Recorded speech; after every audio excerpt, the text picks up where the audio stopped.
नमस्कार. मी शामराव मोकाशी, राजाराम बापू पाटील रिक्षा संघटना अध्यक्ष. आणि आजच्या आपल्याला डेट्याचं पत्र श्रीरामपूर आर टी वरून सुद्धा आपल्याला आज 2 पत्र आलेले आहेत. तर आपण पहिलं पत्र काय म्हणतं आहे बघूया की त्यांचं काय हे आहे. तर श्रीरामपूर आर टी ओनं हे आपणाला जे पत्राचं उत्तर दिलेलं आहे ते मात्र परिपूर्ण चुकीचं दिलेलं आहे, वेळ काढूपणाचं दिलेलं आहे आणि दिशाभूल करणारं आहे. हा व्हिडिओ प्रत्येकानं पाहायचा आहे. आर टी ओ अधिकाऱ्यांनी पहा, एकमेकाला शेअर करा, जेणेकरून डेटा बनणार आहे आणि डेट्यासाठी ही माहिती मागितलेली आहे.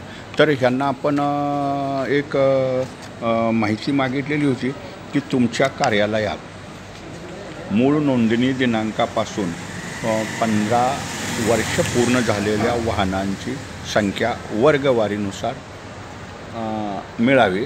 आणि दुसरं असं होतं की 20 वर्ष पूर्ण झालेल्या वाहनांची संख्या ही स्क्रॅपिंग ॲक्टसाठी लागणारी संख्या असून स्क्रॅपिंग ॲक्टमध्ये राज्यातील वाहनं ही मोडीत भंगारात जाणार आहेत. आणि कुठंतरी हा कायद्यात गोरगरीब सर्वसामान्य वाहन मालकाला राहत मिळेल ह्या कायद्यानुसार. त्यासाठी डेटा बनणं अत्यावश्यक आहे. आता समजा तर सार्वजनिक वाहतुकीची सगळीच वाहनं आली, मग ती एस टी महामंडळाच्या बस तुटणार आहेत.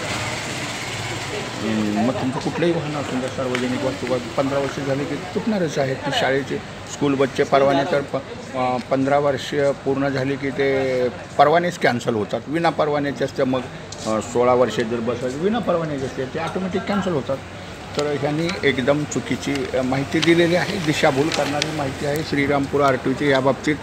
आणि मग ह्यांनी सरळ स्पष्ट सांगितलं आहे की तुम्हाला अशा वाहनांची माहिती पाहिजे असली तर आम्हाला नंबर द्या, 50 रुपये फी भरा आणि तुम्हाला आम्ही ही माहिती देऊ. हे एकदम उत्तर चुकीचं आहे. श्रीरामपूर आर टी ओनं चालढकलपणा केलेला आहे आणि ह्यांना आपण माहिती मागितलेली आहे. त्यांच्या संगणकावरती ही माहिती आहे आणि संगणकावरून आकडेवारी ते जुळवू शकतात, हेही मात्र तितकंच खरं आहे.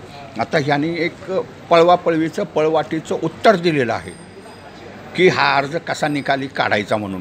परंतु हा अर्ज आम्हाला ह्यांचं उत्तरच मान्य नाही आणि आर टी ओ अधिकाऱ्यांनी पुन्हा न अर्ज करायला लावता ह्या अर्जाचं उत्तर सुधारणा करून त्यांनी हे द्यायचं आहे. आता जवळजवळ मी जाणार बी आहे तिकडे त्यांच्याकडं. तर बघूया मग काय आहे ते, त्याच्यात त्यांना तिथं आपण चर्चा बी करू. पण अहमदनगर आर टी ओनं हे लक्षात घेतलं पाहिजे, हे परिपूर्ण उत्तर चुकीचं आहे. तुम्ही हे पत्र पाठवलं आहे त्याच्यामुळं मोठी तुम्ही दिशाभूल केलेली आहे की तुमच्या संगणकावरती माहिती आहे मूळ नोंदणी दिनांकापासून वाहनांची ती आकडेवारी द्यायची आहे. तर हे चुकीचंच उत्तर आहे, दिशाभूल करणारं उत्तर आहे. हेही आर टी ओ अधिकाऱ्यांनी लक्षात घेतलं पाहिजे. तर काही गोष्टी त्या होतील. तुम्ही तसं एक पत्र दिलेलं होतं की 6 तारखेला तुम्ही हे केलेलं आहे. आणि दुसरं मग आपणाला एक पत्र आलेलं आहे की आपण त्यांना विचारलेलं होतं की 31 मार्च 2024पर्यंत वाहनांचं स्टेटस मिळावं. रिक्षाची आकडेवारी किती आहे 31 मार्च 2024पर्यंत, टॅक्सीची किती आहे आणि स्टेटस द्यावं.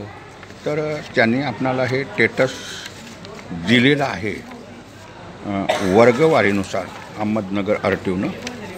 आणि त्याच्यामुळे ह्या स्टेटसवरून आपण आकडेवारी ही जुळवू शकतो.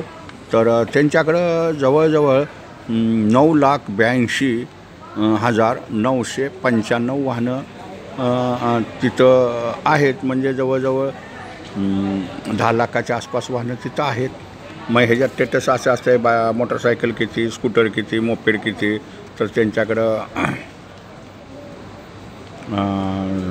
मोपेडची संख्या जास्ती आहे, मोटरसायकलच जास्ती आहेत. 65,000 6.5 लाख जवळजवळ मोटरसायकल आहेत. आकडेवारीवरून दिसते. बाकीची वाहनं मग कमीच असतात ना. आणि त्यांच्याकडे जर आपण रिक्षाची संख्या बघितली ॲटो रिक्षा, तर सुमारे सर्वसाधारणपणे एक 6200च्या आसपास त्यांची रिक्षांची संख्या आहे. टॅक्सींची बी ह्याच्यात ॲटो रिक्षा अशा टुरिस्ट कॅबच्या त्यांच्याकडे पर्यटक परवान्याच्या आहेत 2178 आहेत. स्कूल बस त्यांच्याकडं 645 आहेत. म्हणजे ही ॲम्ब्युलन्स त्यांच्याकडे 144 आहेत. म्हणजे ही डेटानुसार त्यांनी ही माहिती दिलेली आहे. ही एक आपण ग्राह्य धरू शकतो. परंतु त्यांनी पहिली जी 2 पत्र RTO कार्यालयातून चुकीची माहिती दिलेली होती आणि दिशाभूल करणारी होती. तर आजही त्यांची आपल्याला 2 पत्र आलेले आहेत. एकाची माहिती तर ही कंप्लीट चुकीचं आहे. आणि मग हा व्हिडिओ प्रत्येकानं शेअर करा, सबस्क्राईब करा आणि यूट्यूबला मूचवाले मोकाशी यूट्यूबचे जे व्हिडिओ आहेत ते पाहत राहा, ऐकत राहा. कायद्यात जी काय माहिती, कायद्याचे काय बदल झालेले आहेत आणि मग हे सर्वसामान्य लोकांनाच त्याचा त्रास होतो हेही मात्र कुणी विसरू नये. धन्यवाद. मूचवाले मोकाशी यूट्यूब पहा, लाईक करा, शेअर करा, सबस्क्राईब करा. धन्यवाद.